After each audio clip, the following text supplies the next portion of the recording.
Ladies and gentlemen, welcome back to another very special, as always, episode of the Hyperconscious Podcast. Today, Alan and I were lucky enough to sit down with Cory Hageman and Josh Bryan, the couple that I have been following for years on Instagram. I told you that I noticed that they seem to have a very, very good relationship, and I feel like it's not fake, like a lot of things that you see on social media. Yeah. So we sat down with them today. We talked a lot about fitness because they're both fitness coaches, fitness competitors, and we talked about a lot of the harsh truths associated with fitness and non-natural fitness and all sorts of good things. But per the usual, Alan is going to read a little bio about our buddy Josh so you guys can get to know him a little better before you listen to him. Absolutely. Welcome, everybody. This was an awesome talk. We got to some very real things, pulled back the curtain on the truth, especially with competition prep and shows and fitness and all that. Performance-enhancing drugs as well, and the whole industry in general. One thing I do want to say is between the two of them, they have 12 shows under their belt. So he's competed 8 times, she's competed 4 times, and they both sort of recently transferred their passion, and they use the word obsession to something that they think is more conducive in the long run, which is awesome. Yes. The thing I want to read real quick is Meet Your Coach. This is on joshbryanfitness.com. My philosophy with coaching is to keep things simple, healthy, and efficient. So many so-called coaches out there only care about your money and getting you as lean as possible with no care of your health or for you as an individual. Yes, you will get leaner than you've ever been while under my guidance, but while doing so, we'll make sure it is done in the healthiest and most sustainable way possible. I think sustainable is key. My goal with coaching has always been to teach my clients so much that they can one day coach not only themselves, but also those around them. So he mentioned he was a self-coached competitor for many years. Which is super hard. Yeah, for sure. I'm actually doing that this time around. I have a show on June 2nd, and I'm self-coaching myself. So it's a real testament to his level of mastery when he can coach himself, and he's 8 shows in. I'm going into my 3rd, and it was interesting talking to someone who has mastered, fitness to this level, man. And same with Cory. Cory has done shows, and she just kind of switched into videography. Super next level videographer too. So everything, all of their websites and their social medias and where you can find them, will link in the bio for the episode, and you will be able to find them. And you got anything else? I think what we talked about was pretty great. Everybody check it out. And we went deep, as always. We did. It does have a lot to do with fitness, but we also peel back the curtain to get their mindsets, and it's not just about fitness. So if you're intimidated by that, don't worry about it. I guarantee you'll get value from this episode, as I hope you do with everyone. And we will talk to you soon. Bye. No. Geographically?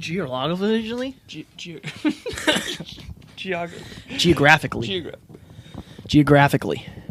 This is cool. So I would say make sure that pretty face is showing. Yes, true. They're going to want to see that fucking thing. They're going to want to see that fucking thing, Alan. That fucking face. You good? Ready?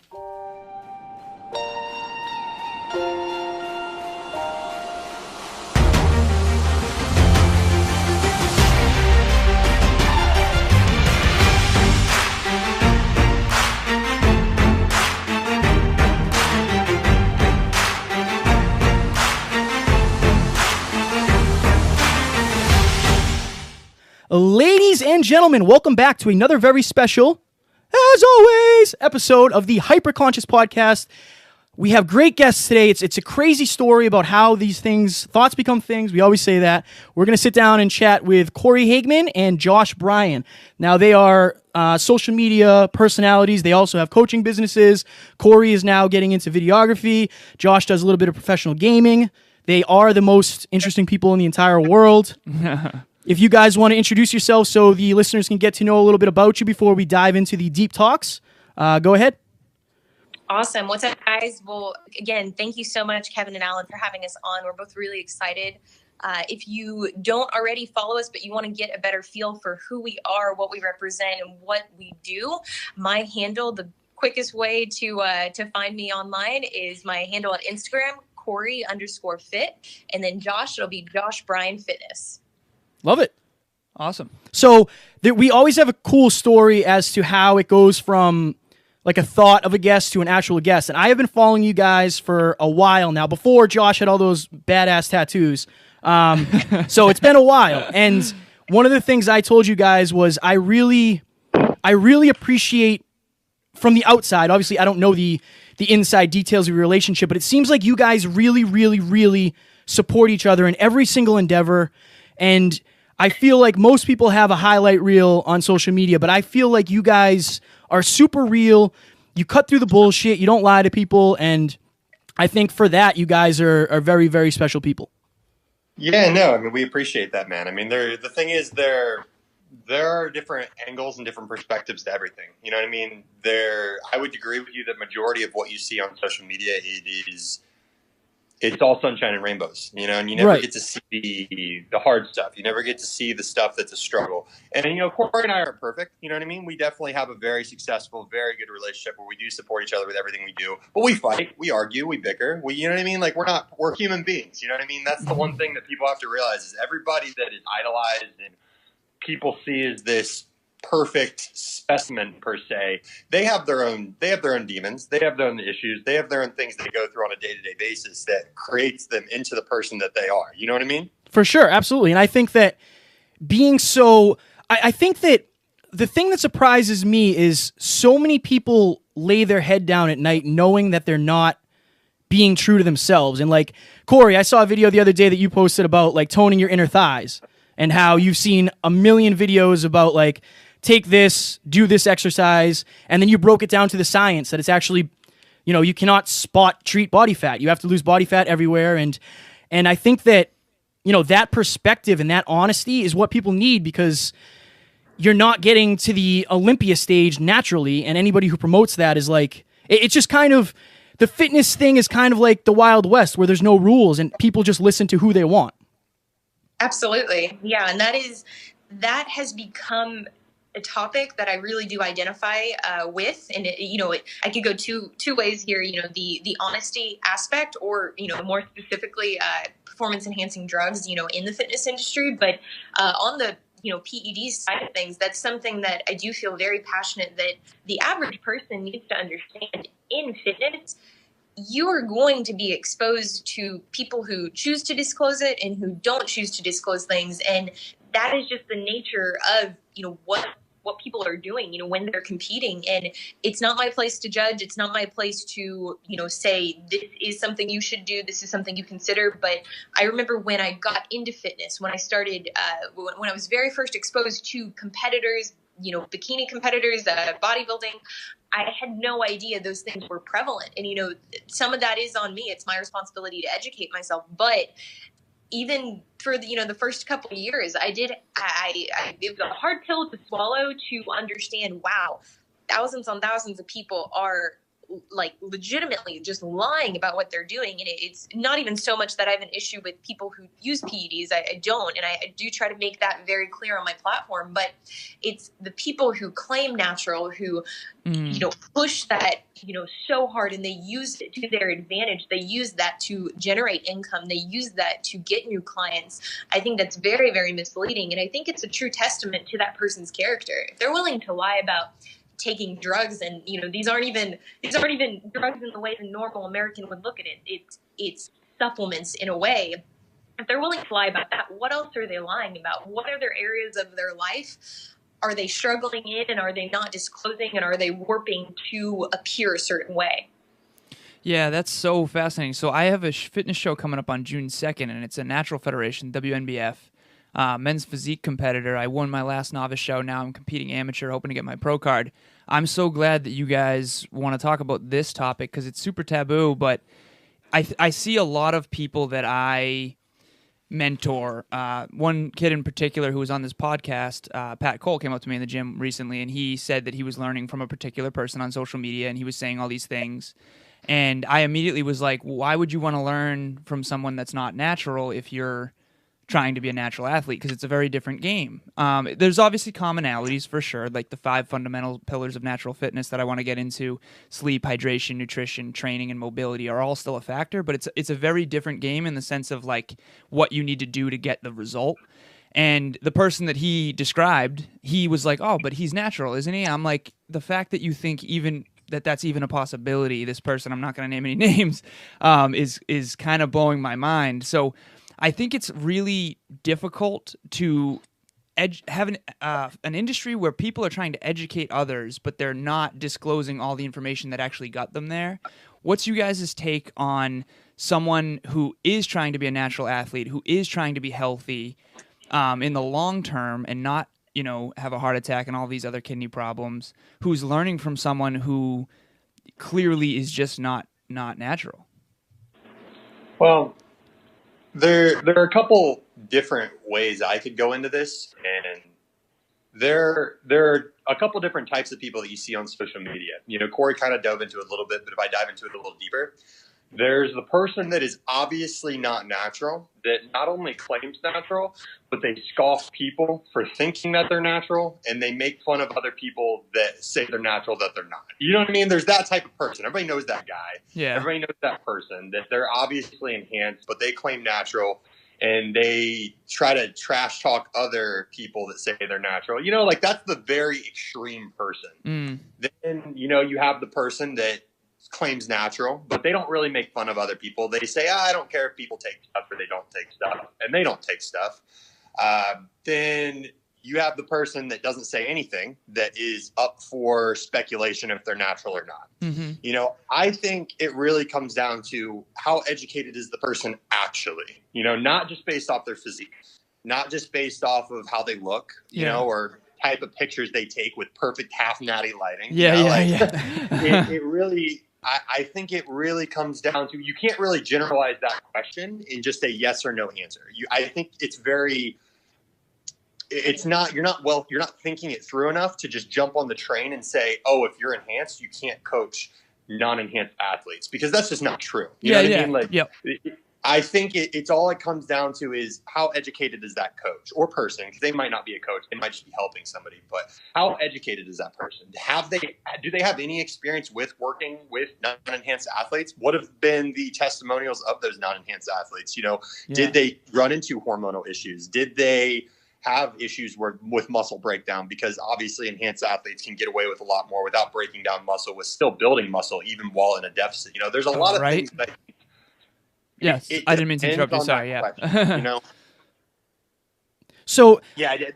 That was like where I was wrapping up. That question, I don't mean to not give you a straight answer, but that's kind of my thought process. Is it really comes down to the overall knowledge of the person that is giving out the information. But what I will say is, a lot of enhanced athletes, they don't have business coaching non-enhanced athletes, but there are exceptions. That's very true. It's hard. You can't really blanket statement the industry, like you said. I think that's a very good point. And I actually have worked with people that aren't natural in the past, even though I am a 100% drug-free athlete, and that's the way I plan on staying. But I think that's a great point. Your coaching is your coaching. Just because you might have a different viewpoint or an opinion on something, I think that's a great point. Going back to your relationship, this is something that Alan and I were talking about before the podcast today, and you guys are so both super into fitness. You guys have really, really strong mindsets. And do you think it would be hard to date somebody that isn't into the same things as you are? Because from the aspect of fitness, Alan and I don't miss workouts when it comes to if you want to go to dinner, that's fine, but we're going to work out before or after. That's kind of how I am. Fitness is intertwined in my life in such a way that I do it so much because I enjoy it so much. And I feel like somebody who didn't have the same passion or drive for me might not understand that.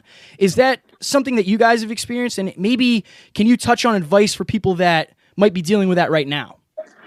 Absolutely. And I'm really, really glad that you asked that, because I've spoken about this a few times on YouTube and a handful of times in sporadic Insta story rants. But I do think that if you're with someone who can't understand your passion, whether that passion is fitness, whether that passion is gaming or videography, or, in your case, if it's rapping, if you're with someone who doesn't get that and they don't support it, you are going to run into some friction. And I've experienced this before in a very serious relationship when I was younger, where the person I was with claimed they understood, they claimed they supported it, but their actions did not match that. And to be very specific, because I think this is what listeners really want to hear, I would run into this issue where I would say I'm going to the gym, and knowing how I lift, knowing the type of, the training block that I was in, I knew how long that was going to take. And the person I was with would, want to negotiate that time and want to say, okay, well, can't you get a 30-minute lift in? And you understand if you're going in and doing, high volume squats and cardio and mobility, that's just not feasible. And it was something that for a while I did try to compromise with, but at a certain point I did realize this is my passion and it's not going away. It's not something that I want to ultimately sacrifice to the degree that I need to. And I think when you're with someone who they are passionate about, X, Y, and Z, whatever it is, that needs to be a very honest conversation that you have with them, and, to understand what is it going to take for them to be successful, whether they are pursuing it as a hobby or, a career or, a potential career change, down the road. That needs to be something you're very upfront with. Whether you're the person who's having to explain that and convey that message, or you're with someone that you're trying to understand what they're doing.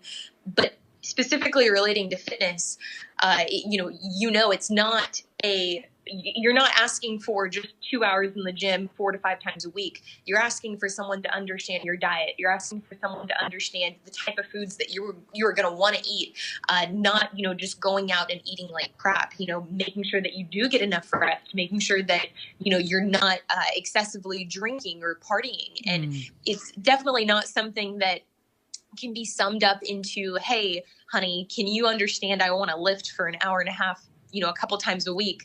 And I think, unfortunately, that is a huge problem for men and women, who are getting into their late 20s, early 30s, and who are older, who they don't know how to communicate that with their spouse that they've been with since they were, younger. They've been with this person 5 to 10 years, and they ultimately find this new passion and they say, I want to pursue it. But the spouse typically doesn't understand, this is not just a working out thing. This is a lifestyle change. And I do think that, is an issue a lot of people run into, because Josh is so passionate about fitness. And, that is something that, our passions and our level of dedication towards competing may have changed in the 3 years we've been together. But our core values as it relates to fitness, as it relates to our nutrition, our sleeping habits, our hydration, those things are still the same. And I do think when you can find someone who does understand that and they genuinely do respect that, I think that is the goal. That is the end goal. And I guess, do you want me to jump into my perspective? For sure, Josh, definitely. for sure. All right, awesome. So what I would say is, to answer your question directly, no. You don't. If you're in fitness, you don't need to date another fitness person. That's kind of close-minded to think that way, because there are people that don't work out that have extreme success-oriented mindsets. Professional anything, professional athlete, a professional singer, an actor, actress. The list goes on and on. Anybody that has the success-oriented, obsessive mindset over a goal can relate to somebody that is into fitness. I think what it comes down to is not being into somebody that it's not necessarily you need somebody that's into fitness. Obviously that helps because then there's mutual interest. You guys have a similarity things to talk about. You have an immediate interest that you both enjoy together. But when you break it down realistically, as long as that person that you're with understands and they also have a passion that they're obsessed about becoming the best that they can possibly be at, whatever that may be, painting, dancing, jujitsu, singing, rapping, acting, whatever it is, they can understand that you're doing the same thing, but for a different whatever it is. You know what I mean? And I think that is what's important, is finding another like-minded individual. It doesn't have to be like-minded on the same thing or the same topic or hobby or career, but as long as they understand the mindset and they understand you have to be selfless, letting the other person be selfish with their goals and dreams. I love that. So you just described the mastery process. So if you're with someone who's very mastery oriented, and I love how you use the word obsessed. There's a great book called High Performance Habits by Brendon Burchard. I'm sure you've heard of him. But he basically says that when you have a passion, a lot of people are like excited for you. Like, yeah, get in the gym, have a passion. But when you're obsessed, you don't know you're obsessed until some people think you're crazy. But if you're with someone who also is obsessed with something else, that's just an excellent point. Because I think Kevin and I, both of our intimate relationships are amazing, and we've been with people on both ends of the spectrum. But it can be more difficult to integrate with someone who doesn't have as much commonality, especially when it comes to training and things like that. But it definitely can be done. Do you guys feel like you level each other up in the mastery process, though, because you're both obsessed with the same sort of in the same field? I would say in the past 6 months, that answer has changed in a positive way, because I would say since we moved back to Texas, we've both branched out and followed different dreams than we originally had when we first started dating. And originally when I met Josh, we both had individual goals, and as our relationship matured, we created goals together. But since we've been in Texas, since I started pursuing videography, Josh has started pursuing gaming, we've found ways to enhance individually what the other person is doing. And a big thing that I know for 100% fact this benefits both of us is our communication. We talk so much in different ways to each other about what we're doing as it relates to videography, as it relates to gaming, and having someone that, like Josh was saying, who shares that mindset and understands the level of dedication that is going to be required to be successful. That is a huge benefit, and I would definitely say that helps enhance each of our individual paths. I love how you guys think.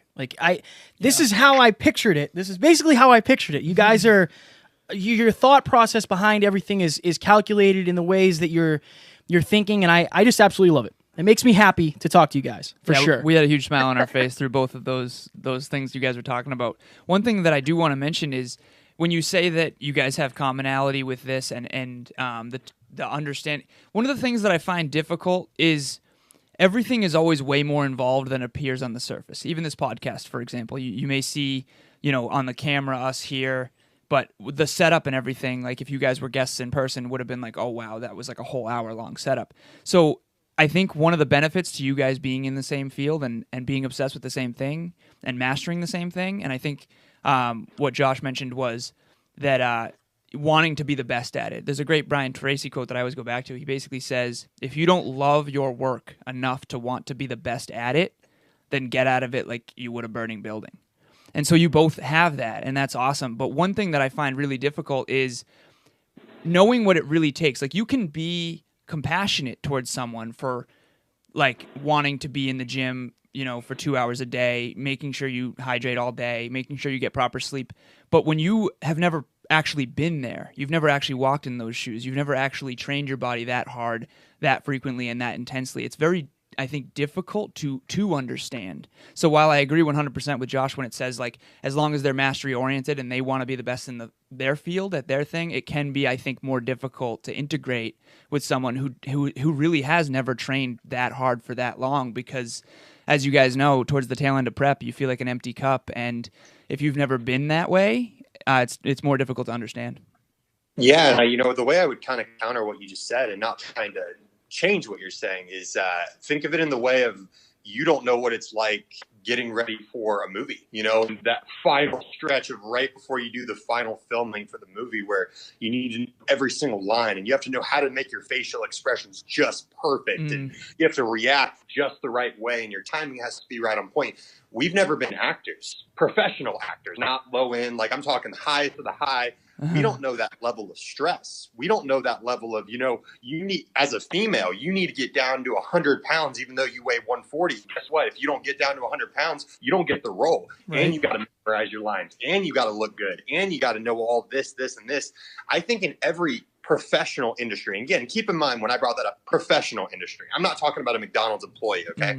I'm talking about somebody that is obsessed with something that can become very successful, like a very successful person with another very successful person.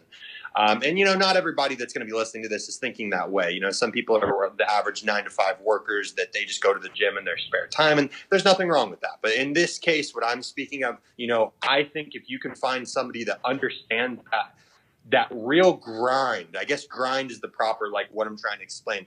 They know how to grind when the going gets tough and to push through it, regardless if that's mentally, physically, spiritually, emotionally, whatever it may be. They know how to push through it and they know how to grind through it. And I think that's relatable with fitness. That makes total sense. It's almost like you're both trying to climb to the very top of your mountain, your respective mountain, and you both have different paths, but you both know that, like, look, it has to be one foot in front of the other, and regardless of, it might be a little harder for you on this day, but, you know, towards the end of, if you, like you said, if you're shooting a movie, I can only imagine how stressful that is. So I think you brought that really down to earth, and that was good. That was very good. We've all... Sorry, go ahead. No, you're okay. I just think there's different ways to look at everything. You know what I mean? And that's something I think a lot of people, they forget to do. And it's easy to forget to do because you've never lived the other person's life. You know, you don't know you've never walked in their shoes. Right. So I think it's really easy to compare everything to what we're doing and to what you're doing or what your brother's doing or your friend's doing. But it's hard to compare to something that you don't know anybody that does it. You know, I don't know a professional actor, but I can imagine how fucking hard that is. Oh, you know yeah. what I mean? Yep, absolutely. And so I always try to think of the perspectives that are hard to think about, you know, because it's easy to think about our own perspectives. We live it, you know, but thinking about a perspective of any professional, anything, it's hard. You know, that's why it's called a professional. It's not going to be easy to get there. Yeah. And, you know, professional fitness model, professional, whatever it is, that it's not easy. And so you have to try to think of what are the hardships that they go through on a day-to-day basis and what's the hardship they go through before game day, whatever that game day is. I absolutely love it. I love that. So we've all, you guys were talking about how you might have changed your visions or chasing what you thought you were going to passion-wise. What are your thoughts on, so Alan and I have both competed, both of you guys have competed. What are your thoughts on whether it be bikini or figure or bodybuilding, basically competing at a level in the fitness industry? What are your thoughts about that? And then I'd like to touch maybe, if we can, on the darker side of show prep. Oh, yes, absolutely. That's my favorite thing to talk about. So love it. Perfect. So and I guess I'm also in it right now. So I apologize if I'm a little all over the place in this call. Oh, you're I'm in a massive deficit. I apologize. No, we understand. Yes. So I do want to follow up with, you know, a question to that. So specifically, you know, talking about competing in bikini figure, what exactly would you like me to elaborate on? Because I can go 1,000 different directions, and I want to make sure that I understand what you're asking. So is there a reason? So basically you said that you kind of found more, not necessarily more, but you found passion in videography. Is that kind of replacing competing for you? Okay, absolutely. I can answer that. So I got into competing basically to prove to other people that you could diet flexibly and you didn't have to follow a meal plan, because historically I've always followed a meal plan, and that put me in a very bad spot metabolically. It put me in a very bad spot with my body image, with food, and it was not the approach I needed to take. And when I say meal plan, I'm not talking about a structured one. The key factor that messed me up was I was under eating. I was doing the things that a lot of competitors still do nowadays, but I was doing them without doing the show prep. And when I got out of that mindset, that's what I had to do. And I started educating myself on flexible dieting, on the importance of eating enough to fuel your body. I wanted to set a new bar for myself. And that is what motivated me to get into the competition world. There were other things that came into play that changed, that shifted my mindset around competing. And the big one was drugs. I didn't realize until after my first show that almost everyone, even bikini competitors, everyone's using something. They've got their little edge, and it made me really bitter. It made me really mad because, I mean, it's my fault. I didn't do enough research. I didn't understand that the NPC isn't natural. You know, to me, I was at 18, 19. I kind of just said I want to do a show, and I didn't really do my due diligence to figure out, to talk to enough people to realize that is the reality with competing. Being natural in a non-tested organization, you are the minority. And it, again, like, you know, I have to really emphasize this because I do have a lot of friends who are enhanced. I do have a lot of people I admire that are enhanced. But being affected in that way, having that, you know, veil pulled back, it really did change my mindset with competing. And, you know, I ended up competing 3 times after that, but every time I ended up having the same kind of feeling after the show. And I've done very well at my shows. So, you know, that's an even bigger testament to to me feeling this way, but I felt disappointed in how I looked. And my last show, I earned my pro card, and, that should be, your peak. That should be where you feel the best. And I remember telling Josh before, at the show, and afterwards, I don't really want to do this, because the look that I think I should have, the look I want to have, to achieve that, I need drugs. I won't be able to do that naturally. And it's just, it's very black and white. And it's because of the ignorance I had when I got into competing that I adopted that mindset of, this is the way I want to look. This is the type of physique I want to have on stage. And unfortunately, it did take going through 4 competition preps, doing 4 shows, wasting a lot of money, a lot of time, doing things the wrong way at multiple different points to realize that. But after my last show, I really said, you know what, I need to put myself in almost like a self timeout away from competing. I need to make myself take time away from this, because I do not have a clear perspective. I do not have a clear head. I'm doing things that don't really align with the person I am or the goals that I have. And what I mean by that, just so no one's like, oh, that's very vague, is I don't agree with dieting yourself down like that and getting to a point only to be disappointed with your physique. That's a very backwards thing to do. And for me, that is how I felt after every single one of my shows. I could get, a few selfies. I could get a few pictures where I'm like, yeah, I look good. But I always had that heavy disappointment in, I should look better. And it really, really took having Josh here to tell me, you look insane. You look the best you've ever looked. You cannot hold yourself to the expectation that you should be competitive against enhanced females that are, yes, they're older. Yes, they're probably more experienced. They have coaches. That's the other thing. I'm self-coached. But having Josh there to really remind me, you can't put that expectation on yourself when you're not doing the actual things that these girls are doing. So in turn, yes, I would say in a very short answer, videography is something I don't have that same feeling with. So would I say it's replaced my passion for competing? 100%. Yes. I feel 1,000 times better. I feel 1,000 times healthier with being obsessed with videography instead of being obsessed with trying to naturally compete against enhanced athletes. It's not the same sport. I'm so glad you just went there, because that was so honest. That was so great. And also, videography is very congruent with your goals, because you're trying to help coach people online. And obviously, videography is another thing that if you master it will enhance your other highest values and highest dreams. So that's so huge. And have you ever considered competing in a natural federation? And I'm just curious as to why you didn't. A lot of people, I think, don't think that they'll get the exposure that they would have wanted, or maybe they want to compete with the best to be their best. What's your take on that? So my first 2 shows, I competed in the NPC, and I had a very naive mindset in that I'm just going to compete in the organizations that are here in Texas. I didn't do a lot of research in terms of natural organizations. I looked into the WNBF, and my first show was actually going to be in a natural organization, but they canceled the show like 4 weeks out, so I had to find a new one. And then for my 3rd and 4th, we actually have friends here in Texas, Jennifer and Lee Thompson, who they had just created this organization, the NSL, and their approach to creating this organization is they wanted to do things the right way. So, knowing, okay, it's not going to be drug tested, but it's going to be a better position where the girls aren't going to be as hard. They're not going to be on that borderline where you kind of know that they're enhanced. I really, took a leap of faith with that. And, I did well in their softer bikini division. They have 2. They have Bikini Beach and Bikini Athletic. I've talked about this a few times. I think the girls in Bikini Athletic are more, their physiques are more similar to the NPC bikini division. So, that can be interpreted as someone sees fit, but the division that I turned pro in is more congruent with a natural bikini competitor. And I wanted to chime in on that for Cory. When Cory and I first met, she had done her first 2 shows in the NPC. And before we met, she was just, plain and simply, just not as educated on anabolic steroids or PEDs of any kind.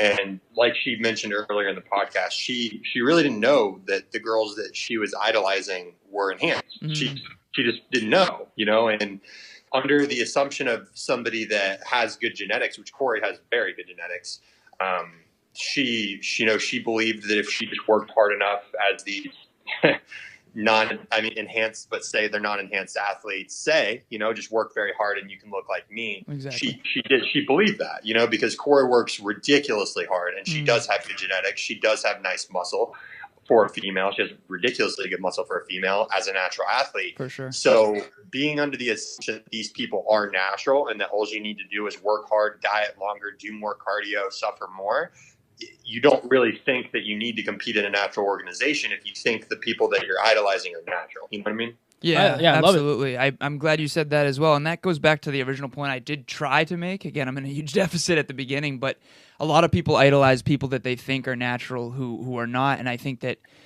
comparison, as you know, is obviously, a struggle anyways, because you want to be at your best self. But if your heroes, so to speak, are, if you believe they're natural, regardless of whether or not they are, and you believe that you can get there naturally, you might be constantly disappointed, which, as you know, is not motivating, right? So, and it's bad for self-image. And I always say self-esteem is the power we use to achieve our dreams, like a steamboat in the ocean. When the storms come, if you don't have any self-esteem, you're not going to be able to power through that storm. And I think that idolizing someone who's playing a different sport with PEDs, it can be a really bad thing, especially for someone who's unaware of them and uneducated on the advantage that those things really have. Yeah, I think the huge issue a lot of people run into as well is most people aren't good at true self-reflection on if they're good enough to make it. And I know this is kind of a harsh conversation, but most people just simply don't have the genetics to do the sport that they want to do, and that's bodybuilding or physique or bikini athletes. And a lot of people don't want to have that harsh conversation that they're not good enough, because we're in a society nowadays, in the day and age of everybody deserves a trophy. Everybody deserves to believe that they're good enough. And at the end of the day, if you're not 7 foot tall, you can't have this ridiculously high vertical, you're not going to make it to the NBA. And people are willing to tell you that. But for some reason, when it comes to how you look and being not in good enough shape, you don't have proper muscle bellies, you don't build muscle fast enough, you can't get lean enough, people are afraid to tell these people, like, listen, I'm not trying to be mean, but you're not going to be a professional physique athlete. It's just not going to happen. Yeah. And I think that's another side of things that doesn't get talked about, that, you see these people that maybe they are natural. Maybe some of these people are freaks of nature and they're natural. Let's just say you aren't going to look like that even if you take steroids, because their genetics are just so much superior to yours. If you don't look great, very, very good as a natural athlete, you are not going to look good as an enhanced athlete. That is almost factual. There are obviously exceptions, but genetics is the biggest thing that comes into play with fitness that people do not talk about. It's because they think, oh, you're lucky. Yeah, they're lucky, but even with good genetics, you have to work hard, you have to be educated, you have to know what you're doing. So I think that's a big conversation that a lot of people just don't have, is some people just don't have the capabilities to look like the people that they idolize to look like. I love that you went there, and I also think the reason you went there, and a lot of people don't, is because you guys are the honest type that would tell somebody that and not take their money.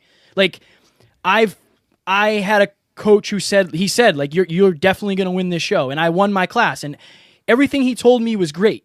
He did a great job coaching me. I would definitely use him as a coach again if I was going to get coached, but I'm not planning on doing any competitions. But he was kind of the same mindset. Like, he turned people away that he knew they wanted to be like pros, and he said, look, I don't think you have it, and I'm not going to take your money to like prove my point. Like, I don't think I'm the best coach for you. And yeah, we did an episode on tough love, and it sucks. Like, sometimes getting feedback like that sucks, but it also will make you realize that, you're going to learn about yourself. And yeah, it hurts in the moment, but short-term pain for long-term pleasure is definitely the name of the game when it comes to success.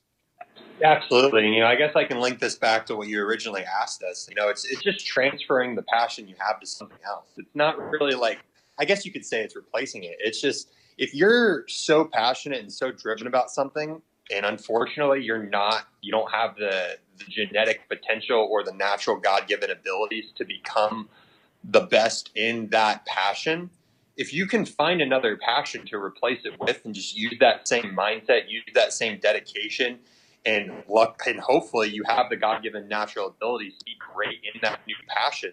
That's all that matters. And if you can just transfer those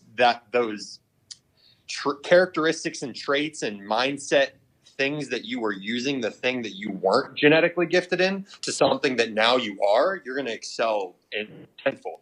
This is, I know, I can tell by the way you talk that you're very into personal development, and the personal development industry is already big on this. It's just we haven't really brought that fully into this conversation yet. It's in personal development, they always stay in your strength zone, whatever you're naturally inclined to love and be good at.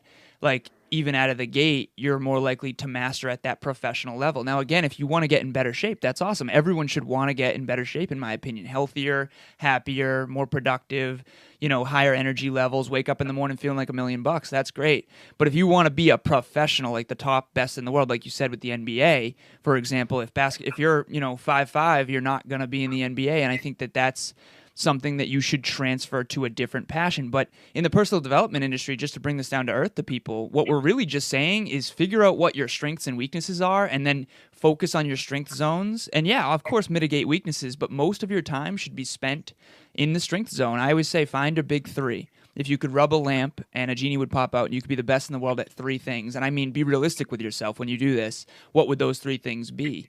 And if you find those 3 things, they're congruent with your strengths, and you focus all your time, energy, and money on those 3 things, you're inevitably going to really crush those and master them. And we live in a very mastery-driven society. Like, if you're not excellent at what you do, you just don't have a chance. And I love that we're going here because this is why we're on the podcast, to become hyper-conscious of some of the more taboo, darker truths that really people need to hear to make sure they design a life congruent with something that's going to pay off for them. And that's awesome. So thank you so much for that.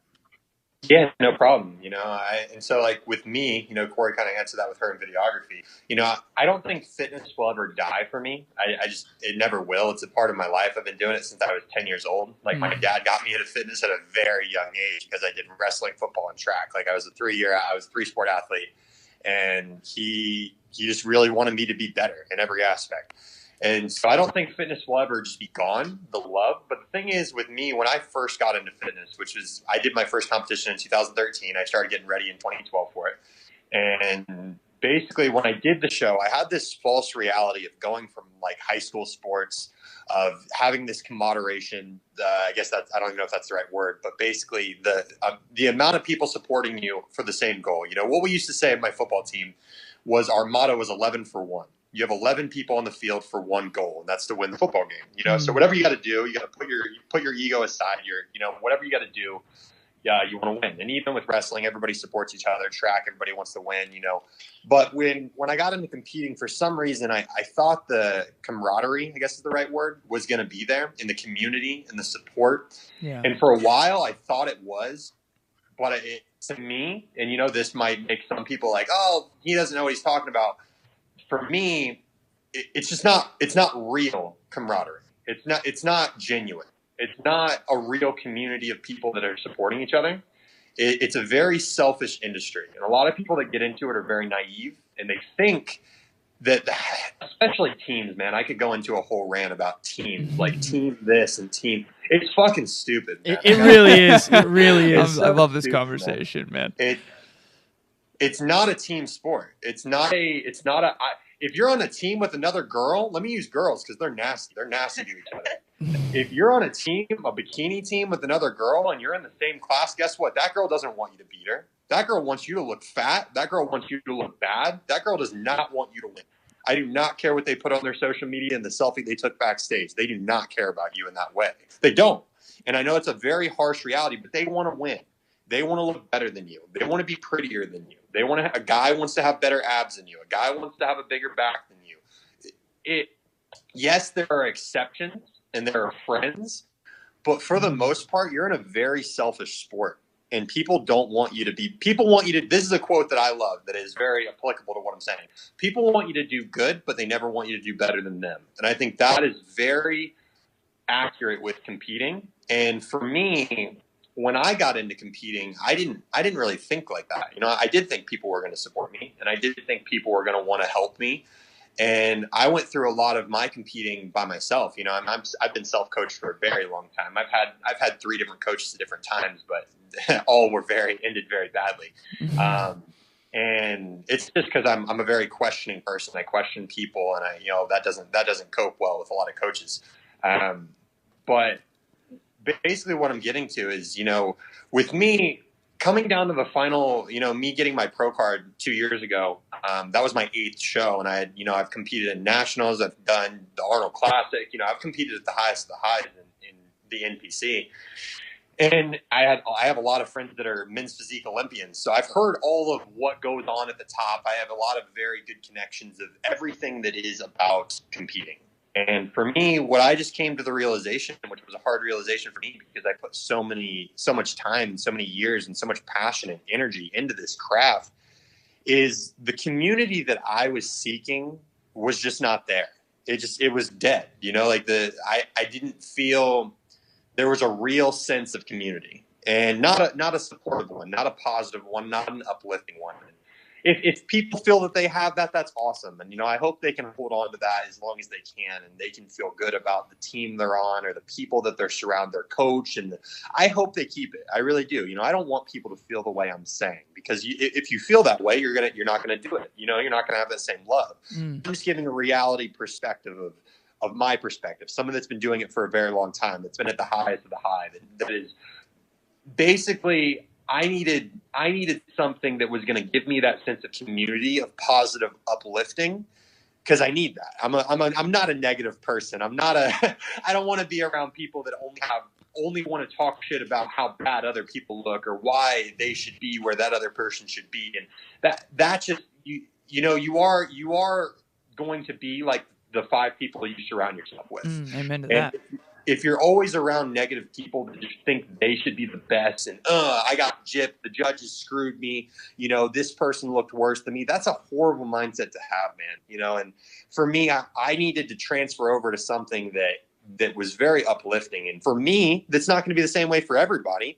For me, gaming is just that way for me. I got back into gaming. I actually used to do competitive gaming back in 2010, and I kind of just I changed it, and I did something different. I went into fitness, and I got back into gaming. And for me, the community in gaming is just very uplifting. First of all, it's a lot of young kids. It's not old people. So it's not people that are pessimistic, that are in the real world that care about all these I'm better than you. It's more of there's obviously exceptions, little shithead little kids that are I'm not going to say it's perfect, but for the most part, it's people that idolize you. And people they just want to be positive, and they just want to, be around you, and they want to compliment you, and not in a vain way. That's not what I'm talking. I'm just talking. It's just not the same.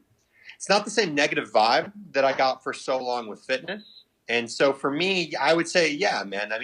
I have definitely changed my energy and passion and direction from competing myself to gaming. But what I will say is, with coaching, I love when clients come to me and they have that burning passion to be the best in the world at what they do. And I'm more than happy, and I have the knowledge and I have the experience and the wealth of just what I've done with other people to give them the blueprint of how they can do it if they really want to do it themselves. So for any listeners that think Josh was being super hard there, regardless, saying you don't want your friend to win, I was supposed to compete with my best friend last year, and you better fucking believe I planned on beating him. So what he is saying is true. You want to be the best version of yourself. I expect the best version of me to be the best version of anybody. So I don't care who I'm competing with. I want to beat them. So I totally second that, and 100% agree with you on that. I wanted to you both talked about you're kind of living your passion now, fully, whether it's the videography and, the video gaming. Can you just expand on what that feels like? Because one of the things that we always talk about on this podcast is finding your purpose, finding your passion, finding what you're crazy about, because then your life will be significantly better if you're happy doing what you're doing the majority of the time. So can you expand upon maybe the leap of faith that you may have taken originally to get into professional gaming, Josh, or Cory, when you're buying next level equipment to do videography and when you don't know if it's going to work? Can you just expand on the visualization behind that, and how did you find these passions and purposes in the first place? So for me, I actually got into videography early 2017. We purchased some equipment. We had worked with a few videographers, and I knew I was doing some contract work. I was actually a social media marketer for a supplement company. And while I was doing that, I was 100% in charge of curating content. So I was creating the videos, the pictures. I was really analyzing and understanding how can we evoke X, Y, and Z using this piece of content. And Josh and I worked for the same company, so he was able to see that on a daily basis. You love this. This is what you love. Like, yeah, you do the other shit. You do the captions, you do the comms, but you love the content creation. That is your passion, and you will spend hours trying to perfect this piece of content to make it what you think it needs to be. So when we moved back to Texas, that was November of last year, we had a 24-hour drive, and for 24 hours straight, we talked about what our plans were. We were both going to continue doing coaching, but we were going to have a lot more free time on our hands just simply because our contract work was up. So on that drive, I remember we spitballed a ton of ideas, and we agreed that we weren't going to limit ourselves to just fitness, because exactly what Josh was saying, I feel very similar, and I didn't want to put all my eggs. I didn't want to let them be put back into a basket that I was only halfway in. Mentally, I was really like, yeah, I can compete, and it'll maybe boost a month of coaching for me. But truthfully, that's not what I want to do. And Josh really encouraged me. Once we got settled here, there were a lot of conversations that we had very regularly that just came down to take this year, coach, use that to survive, use that to be your main source of income, but really, really follow what you love. And for me, he was able to identify that videography, that is what I loved. So, for the first couple months, I didn't really put much stake into it. I did edits. I filmed him. I learned more about cameras. And I really did a lot of research, but not in the technical sense of, okay, these are the settings that make things, it was more just putting more time into videography. And for the first 3 months, I wasn't looking at it like a business. I was looking at it like, I am this good right now. I want to get better. What do I need to do that? I need to practice. That's all it is. Whether it's a sport, whether it's competing, just put more time into it. So I would say in February, that's when things started really taking off. And even though it is kind of crazy to say that, I've been doing videography, I guess, professionally for about 6 months now. In the past 3 months, I've completely switched my mindset to now, this is my full time. This is my main hustle. And in terms of how it feels fucking insane. It feels amazing to the point where I literally just want to talk Josh's ear off about the opportunities. And I'll be honest, like, that is one of the things we've had to regulate between us, because everything I'm saying, it's the same thing for Josh. Oh, that's literally awesome. We literally, AKA we fight about it. You know what I mean? Regulate. It's a good problem to have, though. At least you're fighting about, your passion. Yeah, good things. Yeah. I mean, the thing is, when you're talking your ear off to somebody about something, like, personally, I don't give a shit about videography. She doesn't give a shit about video games. Like, let's be real. Oh yeah. So when all we want to talk about is the thing that neither of us really give a shit about, except for the person talking about it, there's some animosity there sometimes. That's just us being honest, Oh, love it. But love it. In terms of how it feels, I am so confident with what I'm doing right now that this is what I'm supposed to be doing. I feel that in every fiber in me.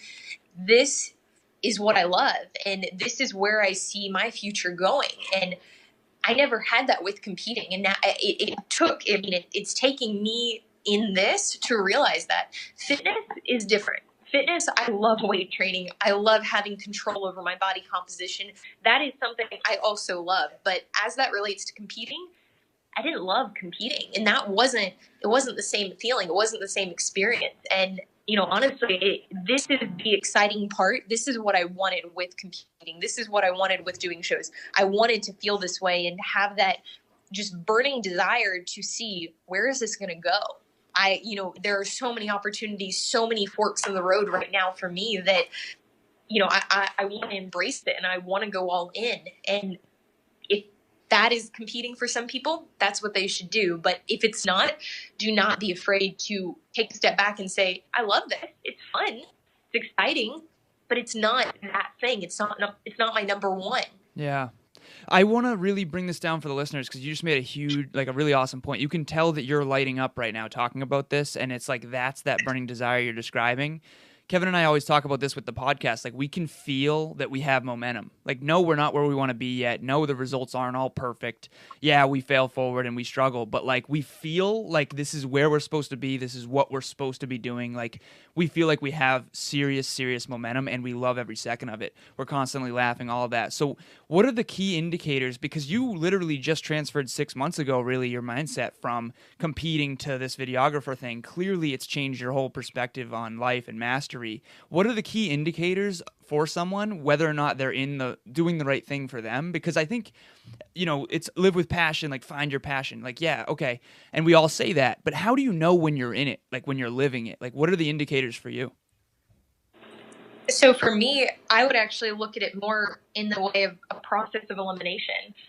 I've done many things and I've worked many different types of jobs. And if you are in a position where you find yourself being negative, you find yourself complaining, you find yourself wanting an out, wanting something to kind of just be done, that's not your it. That's not your goal. Because if it's really a passion for you, yeah, there are hard parts and there are things you don't like. And there are things you're like, yeah, this is kind of boring or it's not as exciting. But you won't find yourself resenting it. You won't find yourself being negative. You won't find yourself really complaining. Yeah, you have things that, you might complain about very passively, but that's not going to be a consistent thing. And I think those are the ways to really determine, are you in the right fit, whether it's a job, a relationship, a hobby. You need to determine, what are you saying? What are your thoughts saying? What kind of thoughts are you having? What are you vocalizing to others? Are you excited? Are you, just waiting for someone to ask you about it because you want to share it, and not in an egotistical way, not in a narcissistic way, but in are a you genuine way? Yeah. Exactly.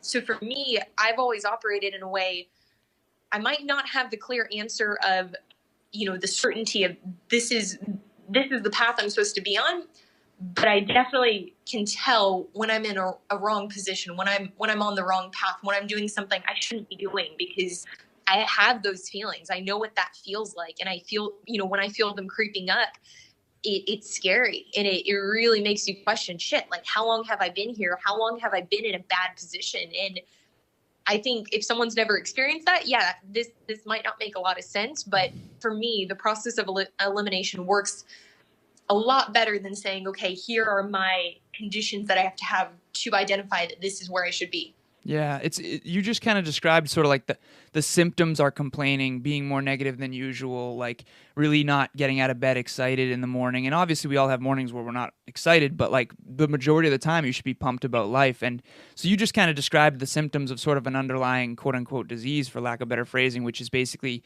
that you're not doing something that you're, inclined to do or that excites you. I think that's absolutely huge. I just had a huge aha moment right there when you were just describing that, because I watched a speech, and we're running out of time here. Kevin's kind of nudging me right now. No. Matthew McConaughey gave a speech at actually in Houston, I believe, not that long ago. I want to say within the last 2 or 3 years, and I've watched that speech several times. It's amazing. If you guys check it out, if you watch it on Google Matthew McConaughey, it'll come right up. But he basically says, like, start with what you don't want. Like, start with the process of elimination, like you just described. Like, figure out what things in your life are causing you the most pain and the most agony and the most upset and that you're complaining about the most, and start eliminating those. And what he says is that'll inevitably free up time, energy, and money for the things that you do love, for the rooms you want to be in, for the people you want to surround yourself with. So I just want to say thank you both for this conversation. It's been unbelievable. I love that we were willing to like kind of pull back the curtain on some of the truths, especially when it comes to fitness and all of that, because I think this is something everyone, from my perspective, everybody wants to be more fit, but what it really takes, I think, is not talked about enough, especially when you get on that high professional level. So thank you, and I think Kevin probably has something before we go. Sure. Do you guys have time for one quick question? I like to ask everybody this question. Yeah, absolutely. What, and this is for both of you, you can answer in whatever order you'd like. What do you hope to accomplish before you die? Like, what do you want to be known for? I want to have the most successful podcast of all time, helping the most amount of people I can to change their lives. So what is it that you guys want to be remembered for? I mean, for me, the main thing is, I want to be remembered for how I made people feel. I mean, I know that's a cheesy quote that people have probably heard that they don't understand, but if you actually break it down and conceptualize it, I can do nice things for people, or I can try to be as successful as I want, but I want people to remember that I made them feel special. I want people to remember me at my funeral, that I took my time out of my day to actually communicate with people and make them feel heard, and not like they were just somebody that doesn't matter. I want every person that I can impact and communicate with throughout my life, to remember me as somebody that actually made them feel special in some way, whichever way that may be. And, obviously I want to go down and be remembered as a successful person, but more than anything, I want to be remembered as a good person. And so that is what I would like my legacy to be left as when I do leave this earth. I love it. What about you, Cory? That was a really good answer. I let him go first, and now I'm regretting that. Something that I value personally in other people is their ability to bring out the best version of me. I think that the people you're supposed to be around in life, they will make you the best version of yourself, and they will bring out those parts of you that maybe even you can't bring out naturally on a regular basis. And I want to do that for other people. Every conversation that I have, whether it's lighthearted, whether it's about, something completely random, I want to connect, and I want that person to feel like, wow, she was able, whether it's a stranger, whoever it is, she was able to bring out the best version of me. She was able to evoke that and not make me feel like I had to put on a mask. And I really do pride myself. I'm a terrible salesperson. I do not enjoy, trying to maneuver things psychologically to get a certain result. I don't like that because it feels very ingenuine and it feels very manipulative. And I can't get on board with that. So with people, when I meet them, whether it's fitness, online, whatever it is, I really just try to be 100% myself and help them and bring out that side of them that they probably need more of on a regular basis. They probably need to even see that side of them because they probably don't see it enough.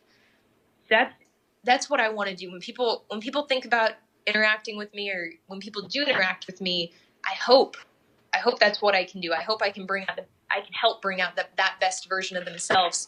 And even if it is, kind of like the conversation we've had today where, things are a little bit harsher, even if it is a reality check, I hope that can impact someone even marginally to where they look back and think, wow, like she really shifted my mindset. She really shifted my perspective on this topic.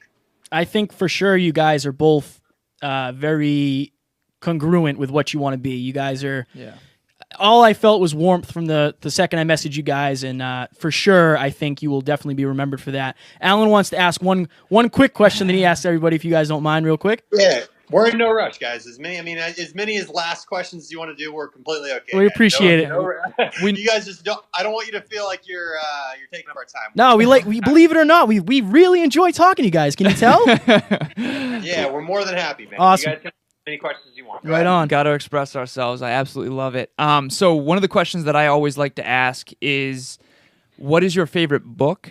And then more importantly, why is that? All right. So we're both laughing because we don't really read books. I know that might seem like really out there because books are one of those things that, have helped so many people. And that's why. Yeah. So we were in environments where the last community we were involved in, we were in environments where the people above us, our bosses per se, basically insinuated that if we didn't read, we weren't valued. We weren't intelligent. We didn't have anything to offer. And I take that very personally because these are situations where I feel very, very passionate about what I know and what I've learned at the age of 23. and to put me or Josh in a box and say, oh, if you don't know who this person is, if you don't read this book and you don't have this immediate, epiphany of it, you're just dumb. You're actually clearly unintelligent.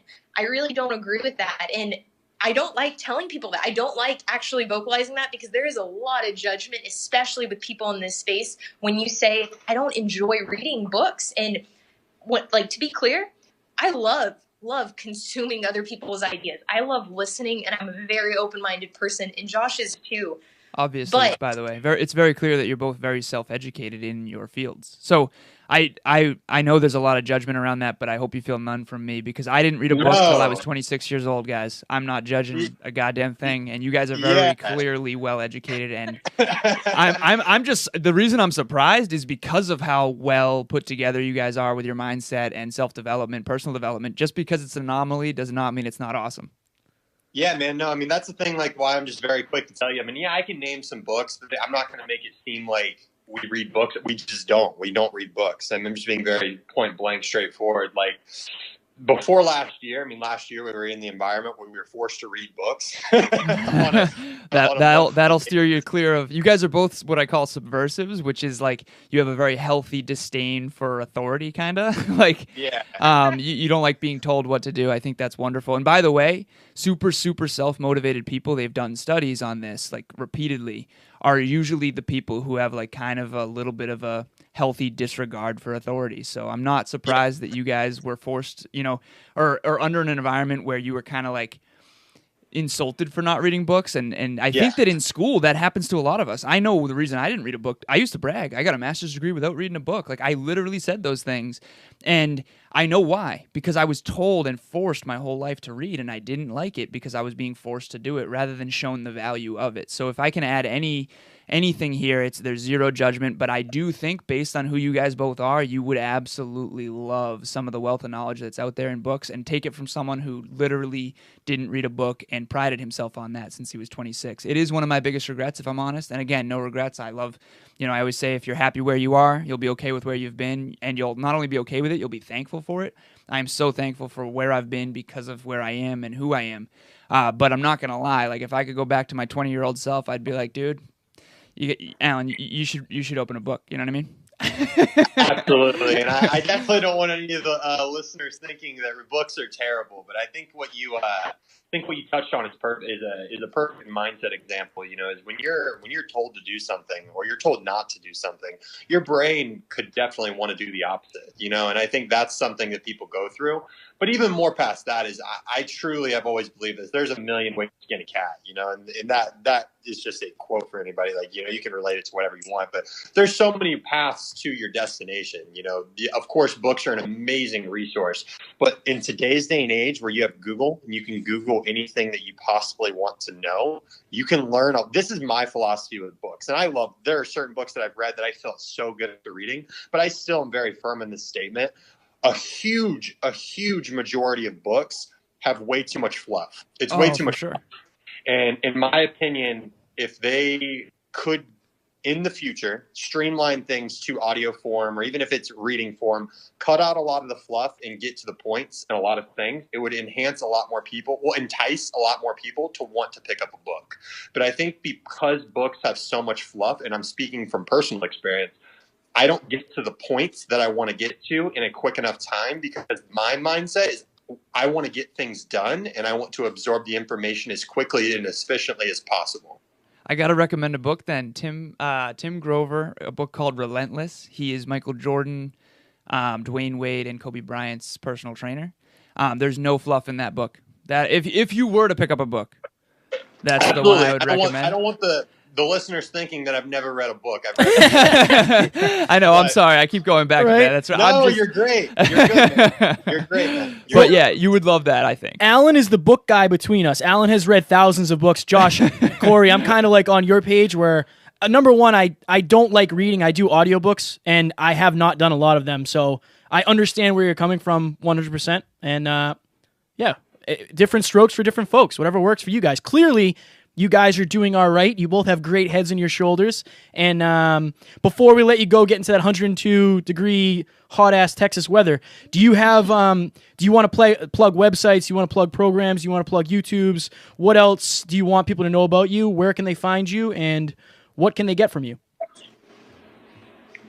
So I actually have something I do want to share just as it relates to the topics that we discussed today. For sure. So recently, I launched a podcast myself, and this is in the past month, but it's called Full Disclosure. There are 3 episodes live right now, and essentially it is a podcast where I bring on enhanced athletes who are influencers, who do have followings, who are icons, and they essentially share their experience using performance-enhancing drugs, and it is completely anonymous. I don't tag who it is. They don't say their name. You literally are just listening to a person as if it's a random person at the gym.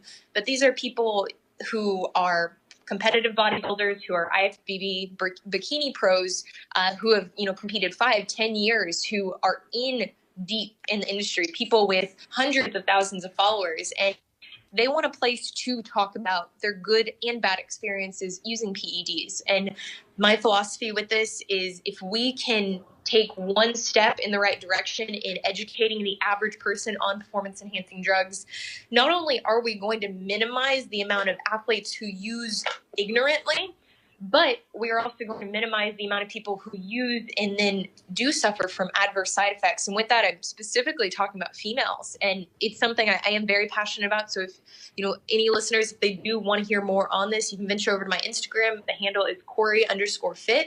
I do have a few posts on this topic and, kind of discussing what the podcast is about.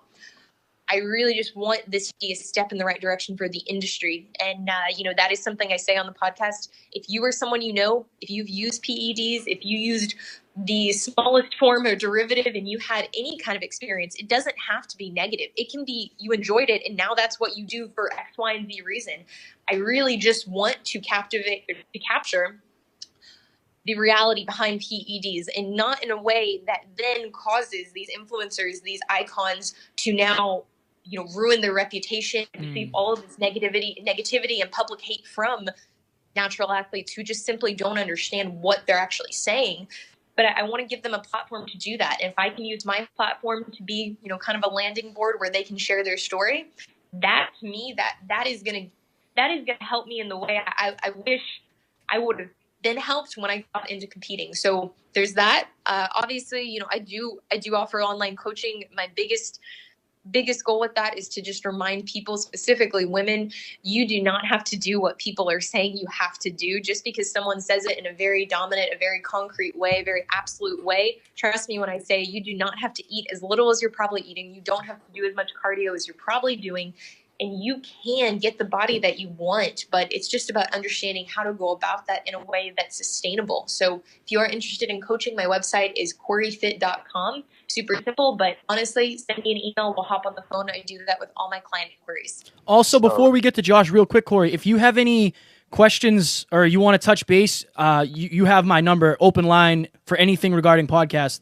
Any guest we have on here becomes an ally in the goal to change the world. So anything I can help you out with, feel free to reach out and I will get back to you for sure. Regarding podcasting, for sure, this is an in-depth thing, and I want to just speak to Kevin's he's a testament to failing forward and getting better each and every time. The audio quality on our podcasts, even for remote podcasts, is really up there, especially, since the first episode sounded like they were from a tin can. Yes. It's a whole thing. So yeah, we want to make sure you guys know that we are here for you to help you in any way we can, and vice versa, hopefully. And teamwork makes the dream work. And by the way, one more thing I want to say is I think that's an awesome idea. I love the name, Full Disclosure, and I love that we're trying to raise awareness, because I think one of the biggest issues with the industry is just a lack of awareness. Like you said, you went into it without a lot of awareness.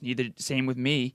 And I think that the fact that you're willing to raise that awareness without having to destroy people's brands is just, that's such a great idea. That is a great idea. I'm so impressed. That's awesome. So Thank you. I appreciate it. You're very, very welcome. I'm glad you plugged that. And then Josh, you next. Yeah. Yeah, absolutely. So basically, anybody that is interested in anything fitness related for me, that would all be under Josh Bryan Fitness, and it's BRY. And I'm assuming you're going to type that out. But Yes. Josh Bryan Fitness is my handle for everything fitness related. But, if you're just looking to chat, socialize, hang out, honestly, Twitch, if you guys aren't familiar with Twitch, those of you that are listening, basically it's where I live stream video games. Even if you're not into video games, which a lot of my viewers aren't, which is really funny, it's where you can sit down and watch me be more of me and not professional me. It's just me as a person. And that's what I think a lot of people like to see, because when you get on Josh Fitness, for example, I have 125,000 followers, and you see all these fitness shots and modeling shots and me looking like this very serious motivational guy. And that's awesome. I'm glad I can have that impact on people. But at the end of the day, I put on my shoes and my socks the same way you do. I'm a person. I'm an individual that is just trying to figure out how to get through life and have fun and inspire people and have fun and joke and be silly and be a boyfriend, be a son, eventually be a father, be a brother. I'm a person just like everybody else. So if you really want to get to know me on a more individual basis, I think what I've done with my Twitch stream, which is under I Spot You Drop, ISPOTYOUDROP, I Spot You Drop. What I've really done in that community that I'm building is show people that they can just come in and see me be silly, and they can still ask me those serious questions, but not feel like they're getting an answer over a keyboard or an email that is not coming from a real person. So coming over, and if you want to know more about me individually, you can come over to twitch.tv/iSpotYouDrop, or on Instagram, I have a gaming channel, iSpotYouDrop. But like I said, I also have all of my fitness things under Josh Bryan Fitness, joshbryanfitness.com, et cetera, et cetera. So that's just kind of a little bit more in depth of what I'm doing on the gaming side of things, and also what I'm doing on fitness and how to contact me and communicate with me on either platform. Love it. One thing I want to say super quick, I used to be super, super into competitive gaming, semi-pro in Halo 1, Halo 2, StarCraft 2, Diablo 2, way back in the day. I'm dating myself big time on this. Call of Duty Modern Warfare 2, and then Call of Duty Ghost. I think I had a 3.4 KD with over, I think, 40,000 kills. So I love the pro gaming industry. I think it's awesome that you're in it because it's blowing up right now, brother. And I also love that you want to have a personal touch in it, because that's great. Absolutely. Appreciate that. And I just think, what I wanted to really chime in there was, the gaming community is more about just watching the person play a video game. But it's a live stream platform where you get to see that person in their own natural element having fun. And I think that's something that I wish more people would integrate into their social medias in some form. And I think people don't. People don't do that. People don't show who they actually are on a live stream fashion. They always have that game face on. And I think letting people see that, yes, I'm an influencer, yes, I'm a person of power per se, but I'm also an individual, and you can see that about myself. We both definitely resonate from that, because when I tell you we fuck something up on every single episode, we fuck something up on every single episode. Yeah. But we don't hide it. We own it, because we firmly believe that, if I'm podcasting and I have to be somebody else, this isn't my thing. This isn't what I'm meant to do. Right. So, you guys just witnessed us, and you joined us, and you helped us do what we like to do and what we like to be remembered for. So I am super happy and super grateful and super thankful that you guys sat down with us today, and I'm greatly apprecitive. I did want to add in one thing. I'm so sorry. No, sure. We get all day, Cory. when I was plugging earlier, I completely skipped over my videography for whatever reason. It's because it's new. Hammer it. But I did just want to let listeners know, if you are in the Houston, Texas area, I do offer videography services, but I actually travel as well. I'm going to be in different parts of California, specifically Santa Ana, Sacramento, and LA this summer. If that's something that any listeners are looking to get high quality videography done, whether it's setting up a shoot for their business, a personal brand, something fitness related, if they have a show coming up and they do want someone on site to just capture the event, capture the moment, and just give them something that then they can remember and show their family and friends, like, hey, this is what I'm doing, this is what I was doing at this point in time, definitely reach out to me. Like I said, I do travel. I think I have one trip planned to New York sometime in July, and then also in Vegas. So again, if anyone wants to get into contact with me and try to set something up on one of my trips, please let me know. My Instagram is Cory Fit Films, but honestly, if you want to go through Cory Fit, that is totally fine as well. I answer all my DMs. So anyone who's interested in the media side of things or just needs content for personal or business, let me know. Love it. And I have no doubt we'll work together in the future as well as a fellow fitness model. I know if you were going to pick between me and Josh, you'd choose him. He is next level. Understandably so. But I'm sure you can make us both look pretty great on camera. I'll just make sure I'm out angling him. You know what I mean? And I'll be reaching out for UFC talk, because we didn't get to talk about UFC, but I know you guys are both huge MMA fans. I am as well, and it's badass to see people who like the same thing. So, but we will let you guys go. I want you guys to have a great fucking day. I hope you guys have your workouts planned out, and you guys are going to do some fun stuff today. And like I said, I'm super grateful, super appreciative, and super happy that we got the chance to chat with you guys today. For sure. Definitely. I also want to say super fast, sorry, I didn't mean to interrupt you. Our travels will definitely take us probably down there at some point. So we'll certainly be reaching out, and we'll play some video games. We'll get a lift. We'll do all the things. Yeah, no, we love that. Definitely let us know, and we can make that happen. Absolutely. All right, guys. I hope you have a great day, and thank you so much for joining us. Awesome. Yeah, you as well, guys. All right, we'll talk to you later.